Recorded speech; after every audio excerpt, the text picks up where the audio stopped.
Jika Anda ajarkan ini, maka anak ini akan tumbuh. 1, dekat dengan Allah. 2, dijamin taat pada orang tuanya. 3, dia akan baik dengan lingkungannya. Dan 4, dia akan bertahan dalam kebaikan sampai dia dewasa. Quran surah ke-31 ayat 13 sampai dengan 19. Usia 7 tahun, ya, mulai dia balik misalnya, dia akan mulai belajar. Bagaimana cara belajar yang baik supaya cepat paham, gampang mengerti. Turun Quran surah ke-9 ayat 122. Amalannya di Quran surah 96 ayat yang pertama. Kemudian rinciannya diturunkan di Quran surah kedua ayat 282 di ujung ayatnya. Lalu bagaimana mencari sekolah yang bagus, majlis yang baik, guru-guru yang baik, diturunkan Quran surah ke-58 ayat ke-11.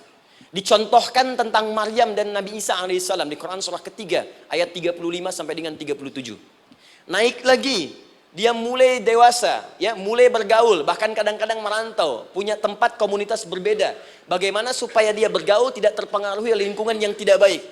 Maaf ya, kadang-kadang ibu yang sudah mengandung, melahirkan, ayah mencari nafkah, tiba-tiba anak pergi bahkan ke kampus, ke sekolah, dapat teman yang gak bagus, pulang-pulang mengecewakan Anda.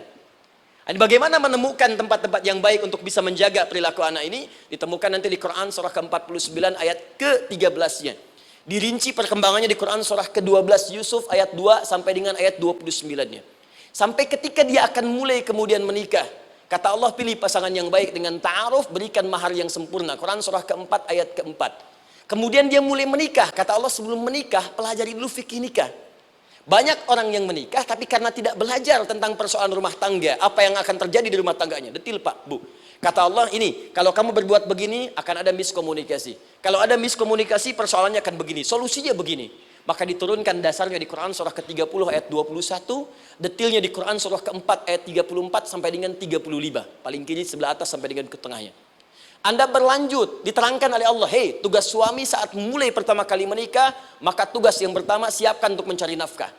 Bagaimana caranya ya Allah? Diturunkan oleh Allah. 1, jangan takut kehilangan rezeki. Jangan pernah mencuri, jangan pernah ngambil punya orang, karena punya kamu akan saya berikan sempurna. Kamu ngambil punya orang, maka kamu akan menyulitkan diri sendiri. Itu akan dikembalikan pada yang berhak.